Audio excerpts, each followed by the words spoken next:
الرحمن اللہم صلی علی محمد وآل محمد۔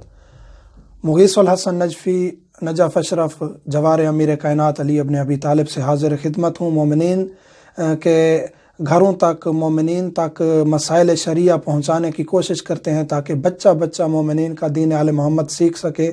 ہمارا فقط ایک ہی مقصد ہے کہ وقت کے امام کو راضی کرنا۔ خمس کی ویڈیو میں ہم نے ذکر کیا تھا کہ خمس و زکوٰۃ کس طرح واجب ہوتے ہیں اور ان کا مصرف کیا ہے۔ زکوٰۃ جو واجب ہوتی ہے وہ ہم نے بتایا تھا کہ وہ فقط اور فقط مستحق غریب مومنین کو دی جاتی ہے، اور خمس کے دو حصے ہیں، ایک سہم سادات ہے، ایک سہم امام ہے۔ جو اعتراض کرتے ہیں مرجعیت پر کہ یہ خمس لیتے ہیں اور علماء خمس لیتے ہیں، تو ان کو جواب دینے جا رہا ہوں کہ زکوٰۃ اور صدقات اور یہ جو فطرہ ہے اور یہ چیزیں ہیں، یہ مستحق مومنین کا حصہ ہے۔ اس میں سے مجتہد اپنے پاس کچھ نہیں رکھتے اور نہ کہتے ہیں کہ آپ ہماری طرف لے کے آئیں۔ جو اگر مجتہدین کو دیتا بھی ہے تو وہ مومنین تک ڈائریکٹ پہنچا دیتے ہیں۔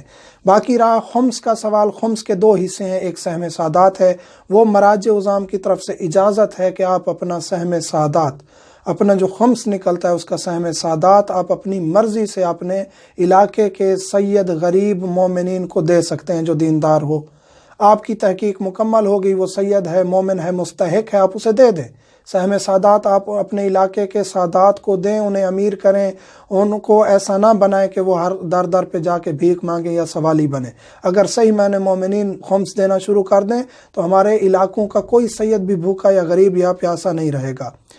آج جو مورد اختلاف نقطہ ہے سہم امام، جس کو بہت زیادہ ضرب لگائی جاتی ہے ہر جہت سے، ہر طرف سے، وہ سہم امام کیا مجتہد کو دینا ضروری ہے؟ مورد اختلاف ہے سہم امام۔ پہلا سوال یہ اٹھتا ہے کہ سہم امام کو کیا مجتہد کو دینا ضروری ہے؟ جی، مجتہد کو دینا اس لیے ضروری ہے سہم امام کہ دین کی بقا کے ضامن ہے اس وقت مرجعیت۔ مرجعیت امام علیہ السلام کی غیبت صغریٰ سے شروع ہو چکی تھی۔ جو ان کے نواب اربعہ تھے، ان کے بعد ایک تسلسل ہے باقاعدہ علماء کا، جنہوں نے مرجعیت کو، نائب امام کی سیٹ کو سنبھالا اور دین کو آگے لے کے چلے۔ تو اس صورت میں دیکھا جائے تو سہم امام اگر ان کے ہاتھ آئے گا، ان کے ہاتھ مضبوط ہوں گے تو وہ دین کا دفاع کریں گے۔ آج اگر مقدسات کا دفاع ہو رہا ہے، آج اگر مدارس دینیہ چل رہے ہیں، آج اگر علماء پیدا ہو رہے ہیں، آج اگر اہل بیت کے مقدسات کی توہین سے ان کو بچایا جا رہا ہے، ان کو جو دشمن ہے ان کو اٹیک کرتا ہے مقدسات کو، چاہے وہ ظاہری طور پہ اٹیک ہو یا داخلی طور پہ دین میں اٹیک ہو، اہل بیت کے دشمن کو ہر لحاظ سے مرجعیت جواب دے رہی ہے۔ اور یہ عالم تشیع بلکہ پورا عالم دیکھ رہا ہے کہ پورے دشمن جو دشمنی طاقتیں ہیں ان کے آنکھوں میں آنکھیں ڈال کے جو دیکھ رہے ہیں وہ اس وقت مراجع عظام ہیں۔ وہ اس لیے کہ کیونکہ وہ مضبوط ہیں۔ مضبوط کیوں ہیں؟ کیونکہ ان کے پاس وہ اموال شرعیہ ہیں جو ہم مومنین ان کو دیتے ہیں، ان کے ہاتھ مضبوط ہوتے ہیں، اور پھر ان اموال شرعیہ کو وہ دین کے دفاع کے لیے خرچ کرتے ہیں جہاں دین کو ضرورت ہوتی ہے۔ یہ امام کا طریقہ ہے، یہ نہیں ہے کہ انہوں نے اپنی مرضی سے یہ طریقہ اختیار کیا ہوا ہے۔ اموال امام علیہ السلام کے پاس آتے تھے، وہ اپنی مرضی پر جہاں ان کو ضرورت دین محسوس ہوتی تھی وہاں ان پر خرچ کرتے تھے۔ تو یہ پہلا سوال یہ ہے کہ مجتہد کو دینا ضروری ہے یا نہیں ہے۔ مجتہد کو دیں گے تو اس کا نتیجہ یہ ہے کہ دین مضبوط ہوگا اور دفاع دین زیادہ ہوگا۔ دوسرا یہ کہ گزشتہ کچھ دنوں سے ایک بزرگ عالم دین، کسی کا نام لینا مناسب نہیں ہے، کافی جگہوں سے یہ اشکال ہوتا ہے کہ جو خمس لے جاتے ہیں وہ اپنا حصہ رکھتے ہیں۔ یہ بات سراسر غلط ہے، بالکل غلط ہے۔ ایک اور فتویٰ سستانی صاحب کی طرف سے نقل کیا گیا ہے، ہم نجف اشرف میں ہیں، آیت اللہ سستانی کے آفس کے بالکل قریب ہیں، وہاں سے ہم نے تصدیق کی ہے کہ آیت اللہ سستانی کا ایسا کوئی فتویٰ نہیں ہے کہ پاکستان کے مومنین خمس اپنا پاکستان میں خرچ کریں، صرف کریں اور یہاں لے کے آنا ان کے لیے درست نہیں ہے۔ یہ بالکل غلط بیانی کی گئی ہے اور ان کی طرف غلط فتویٰ منسوب کیا گیا ہے۔ علماء سے دست بستہ گزارش ہے، کسی کی توہین کرنا، کسی کا نام لینا مقصود نہیں ہے۔ گزارش یہ ہے کہ جب تک آپ کو تصدیق نہ ہو، کنفرم نہ کر لیں، اس وقت تک کسی چیز کو فارورڈ کرنا، آگے بیان کرنا، کیونکہ علماء کی بات کو ثقہ سمجھا جاتا ہے، تو آگے جب آپ بتاتے ہیں تو اس پر 100% 100% یقین کر لیتے ہیں مومنین۔ تو سید علی سستانی کا ایسا کوئی فتویٰ نہیں ہے، یہاں سے ہم تصدیق کر کے بتا رہے ہیں کہ خمس سہم امام مجتہد تک پہنچائیں، مجتہد اپنی مرضی سے تصرف کر کے وہ مومنین تک پہنچاتے ہیں اور دین کو جہاں ضرورت ہوتی ہے وہاں خرچ کرتے ہیں۔ تو لے جانے والا اپنا حصہ لیتا ہے. یہ ایک سوال کیا گیا کہ جو خمس اکٹھا کرتا ہے یا مومنین ان کو دیتے ہیں اور وہ لے جاتا ہے تو اپنا حصہ لیتا ہے. ایسا نہیں ہے. اور ایک حتیٰ کہ ایسا کہا گیا کہ آدھا وہ 1000 روپے لے گیا یا 1,00,000 روپے تو آدھا اس کو فوراً دے دیا جاتا ہے. ایسا نہیں ہے. یہ غلط بیانی ہے. اگر کوئی معتمد یا وکیل کوئی بھی ایسا بندہ جو مال امام اکٹھا کرتا ہے یا اس کو اجازت نامہ ملا ہے، وہ اپنی ذات پر خرچ کرنے کے لیے نہیں ہوتا.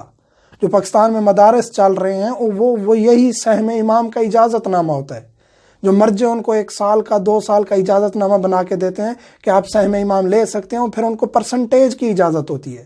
مکمل سہم امام وہ بھی خرچ نہیں کرتے. بعض ایسے ہیں جن کو مکمل شاید اجازت دے دیتے ہیں مراجع عظام، لیکن پرسنٹیج کے مطابق ان کا تصرف ہوتا ہے. باقی وہ امام کے نائب تک پہنچاتے ہیں. کیا اپنے علاقے پر خرچ نہیں ہوتا؟ یہ ایک اور اعتراض ہوتا ہے کہ جس علاقے کا خمس ہے اسی علاقے پہ خرچ ہونا چاہیے. ہوتا ہے. جو مدارس ہمارے علاقے کے چل رہے ہیں وہ سہم امام پہ چل رہے ہیں. وہ انہی مومنین کے جو ہیں دیے ہوئے خمس ہوتے ہیں. حتیٰ کہ دوسرے علاقوں سے جو خمس جاتا ہے مراجع عظام کی طرف، وہ پھر اکٹھا کر کے جہاں ضرورت ہوتی ہے وہ پھر علماء میں دیتے بھی ہیں، اجازت نامے بھی دیتے ہیں. علاقوں میں بھی خرچ ہوتا ہے، مرجعیت کے ہاتھ بھی مضبوط ہوتے ہیں. تو یہ جو سوال پیدا کیے جاتے ہیں، مومنین میں انتشار پیدا کیا جاتا ہے یا پھر غلط فتوے نقل کیے جاتے ہیں، یہی گزارش ہے علماء سے کہ ایسا کرنے سے پہلے سوچ لیا کریں کہیں ہم مرجع کی توہین تو نہیں کر رہے. یہ مرجع کی توہین ہے کہ ایک بندہ خمس لے کے آتا ہے اور فوراً اس کو آدھا دے دیا جاتا ہے. یہ لیں جی آپ عیاشی کریں، آپ 1,00,000 روپے 10 لاکھ روپے لے آئیں، 5 لاکھ آپ کا حصہ ہے 10 لاکھ میں سے. یہ کوئی اسم یعنی مال امام کی بھی توہین آپ کروا رہے ہیں اور مرجعیت کی بھی توہین کروا رہے ہیں.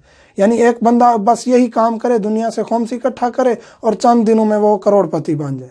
ایسا نہیں ہے.